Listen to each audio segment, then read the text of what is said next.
Olá, gente querida! Hoje é dia 26 de agosto, quinta-feira da 21ª semana do Tempo Comum. E nós estamos lendo o discurso escatológico do Evangelho de Mateus. O texto de hoje é Mateus 24, de 42 a 51. O tema é Ficai preparados. Naquele tempo disse Jesus aos seus discípulos: Ficai atentos, porque não sabeis em que dia virá o Senhor. Compreendei bem isso. Se o dono da casa soubesse a que horas viria o ladrão, certamente vigiaria e não deixaria que a sua casa fosse arrombada.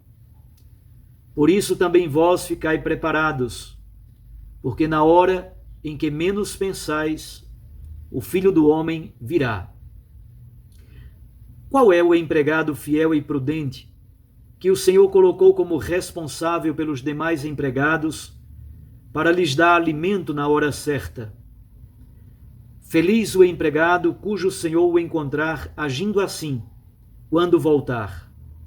Em verdade vos digo, ele lhe confiará a administração de todos os seus bens. Mas se o empregado mau pensar, meu senhor está demorando, e começar a bater nos companheiros, a comer e a beber com os bêbados, então o senhor desse empregado virá no dia em que ele não espera e na hora que ele não sabe. Ele o partirá ao meio e lhe imporá a sorte dos hipócritas. Ali haverá choro e ranger de dentes. Palavra da salvação. Glória a vós, Senhor. Minhas irmãs e meus irmãos, o texto do Evangelho de hoje, versículos 42 a 51, nós podemos dividi-lo numa introdução, que está no versículo 42. Ali Jesus dá um princípio global, e depois 3 pequenos blocos, com 3 pequenas parábolas, assim podemos dizer. Versículos 43 e 44, a parábola do ladrão, que chega na hora não conhecida. Versículos 45 a 47, o empregado fiel, o empregado bom, que espera de modo vigilante, fiel e operoso, espera o seu Senhor. Finalmente, os versículos 48 a 51, o empregado mau, que não espera de modo digno e faz escolhas equivocadas. Vamos então aprofundar um pouco estas 4 divisões. Primeiro, Jesus diz: ficai atentos. A temática da parousia, fundamentalmente, é a temática da vigilância nos evangelhos sinóticos. Ficai atentos, porque não sabeis em que dia virá o Senhor. Esse é um grande dilema e um grande problema nas comunidades cristãs primitivas. Nós podemos dizer assim: se nós tomarmos, por exemplo, 1 Tessalonicenses, escrita por Paulo no ano 51, ali Paulo trabalha com a ideia da iminência da parousia. Em 1 Tessalonicenses, especialmente os capítulos 3 e 4, a parousia, isto é, a vinda do Senhor em glória como juiz e Senhor da história, está para acontecer a qualquer momento. Paulo tem a consciência de que o Senhor Jesus está voltando muito em breve. O tempo foi abreviado. Portanto, a ideia da iminência, da proximidade da parousia é muito forte nos primeiros escritos de Paulo. 1 Tessalonicenses, também em 1 Coríntios, aparece ainda a iminência da parousia. Depois, gradativamente, Paulo vai se afastando desta ideia de uma proximidade exagerada da parousia. No Evangelho de Marcos, que foi escrito aí em torno do ano 65 a 70, predomina a ideia de Jerusalém e do templo, já que eles foram destruídos no ano 70. Há como que uma profecia ex evento. Marcos elabora, de certo modo, o seu discurso escatológico no capítulo 13, tendo em vista, de algum modo, a cidade de Jerusalém e o templo de Jerusalém, que serão destruídos no ano 70. Já Mateus, nós percebemos claramente que se trata de um outro ambiente e de um outro momento. Qual é uma frase importante no Evangelho de Mateus? Naquele bloco 48 a 51, versículos 48 a 51, o empregado mau diz: o meu senhor está demorando. A ideia, a partir de um determinado momento, é a ideia do adiamento da parousia. Se Paulo, no ano 51, esperava a parousia para acontecer muito em breve, portanto, a iminência da parousia, gradativamente, as comunidades cristãs vão trabalhando com a ideia de uma posticipação, de um adiamento, jogar a parousia cada vez mais para lá. Não a antecipação da parousia ou a iminência da parousia, mas ao contrário.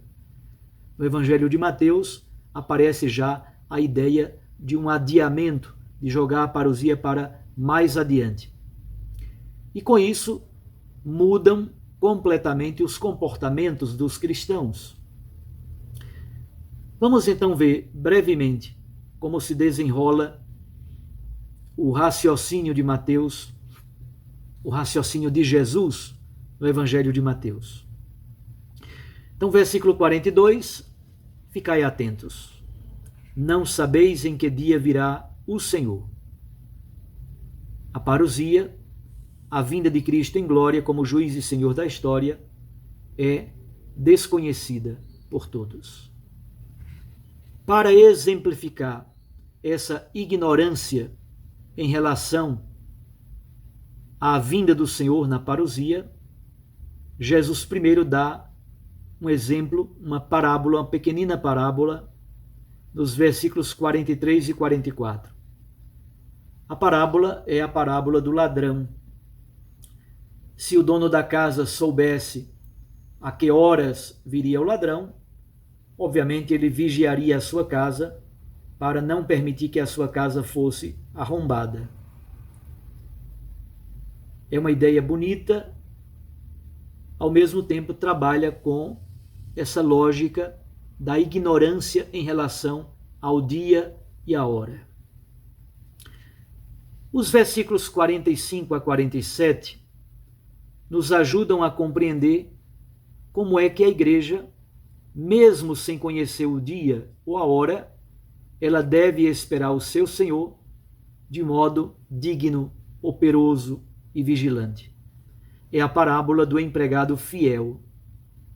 O empregado fiel espera o Senhor de modo vigilante, portanto acordado, de modo fiel e operoso, trabalhando pelo reino, trabalhando na igreja, trabalhando pela missão. É a época, fundamentalmente, da missão da igreja no mundo. Como é que nós devemos esperar a vinda do Senhor? Amando, servindo, vivendo a justiça, vivendo a caridade, buscando viver os grandes valores das bem-aventuranças, os grandes valores do reino que Jesus nos ensina. O empregado fiel toma conta da casa, dá comida aos empregados na hora certa, presta atenção a todos os detalhes, cuida de trancar as portas, O empregado fiel é vigilante, é fiel, trabalhador, não é preguiçoso, cuida de tudo com diligência. Assim devem ser os cristãos na espera do seu Senhor. Finalmente, os versículos 48 a 51, Jesus apresenta outra imagem, agora de um empregado mau e perverso. E Jesus diz: olha, o Senhor está demorando. Já expliquei, é a ideia do adiamento da parousia. O Senhor Jesus está demorando na sua vinda gloriosa como juiz e Senhor da história. E agora, como nós devemos permanecer? Como nós devemos nos comportar? Em muitas comunidades, cristãos deram respostas muito diferentes. Com a ideia do adiamento da parousia, alguns cristãos relaxaram. Houve um processo de laxismo, de relaxamento moral. E começou a aparecer todo tipo de bandalheira, todo tipo de comportamento horroroso. Houve também um processo de esfriamento do carisma. Muitas comunidades ou pessoas que eram animadas, entusiasmadas, que viviam na força de um carisma, na força do evangelho, estas pessoas arrefeceram, esfriaram, e com o esfriamento do carisma, as pessoas perdem o elan, perdem a garra, perdem a alegria de servir ao reino de Deus. Muitas comunidades caíram na preguiça, numa espécie de depressão espiritual. Muitas comunidades caíram num processo de distração em relação a este compromisso operoso com a mudança do mundo. Muitas comunidades e pessoas caíram na mediocridade. Muitas buscaram uma fuga do mundo, um comportamento alienante. Fuga do mundo ou, ao contrário, uma adequação ao mundo. Parece que a atitude cristã correta nem é a fuga do mundo, nem uma adequação aos contravalores presentes no mundo. Muitos cristãos e muitas comunidades tiveram a tentação de se instalar na história e aderir completamente aos contravalores do mundo. É bom sempre recordar aquilo que Jesus disse de modo muito profético no Evangelho de João. Nós estamos no mundo, mas nós não somos do mundo. A nossa tarefa é, enquanto esperamos a vinda do Cristo na sua parousia, devemos esperá-lo como empregados fiéis, vigilantes, operosos, trabalhadores, sem preguiça, sem relaxamento moral, sem distração, focados nos grandes valores do reino de Deus, testemunhando Jesus, testemunhando a justiça do reino no mundo. É uma tarefa tão bonita, e um dia nos encontraremos com aquele que é juiz e Senhor da história, que virá entre as nuvens do céu para julgar os homens e as mulheres e para arrebatar a sua igreja ao céu, entre o coro dos anjos que canta alegremente a glória e o louvor do Senhor. Um abraço a você. Espero que todos nós busquemos, de fato, continuar fiéis ao mistério desta parousia. Um dia o Senhor vem como juiz e Senhor da história, mas como o esperamos de modo plenamente dedicado, fiel e operoso. Gente que trabalha pelos grandes valores do reino e se mantém na vigilância cotidiana em relação à justiça, à caridade, ao amor, a todas as grandes práticas provindas dos valores do reino de Deus. Levanta-te e come. Palavra de Deus é a Eucaristia. Tu tens um longo caminho a percorrer. Nós temos um longo caminho a percorrer nessa vivência do Evangelho de Jesus. Um abraço a você, fique com Deus e sua Mãe Maria Santíssima. Eu os abençoo, em nome do Pai, do Filho e do Espírito Santo. Recorde que a palavra aquece o coração e a Eucaristia nos lança para a missão. Até amanhã, se Deus nos permitir.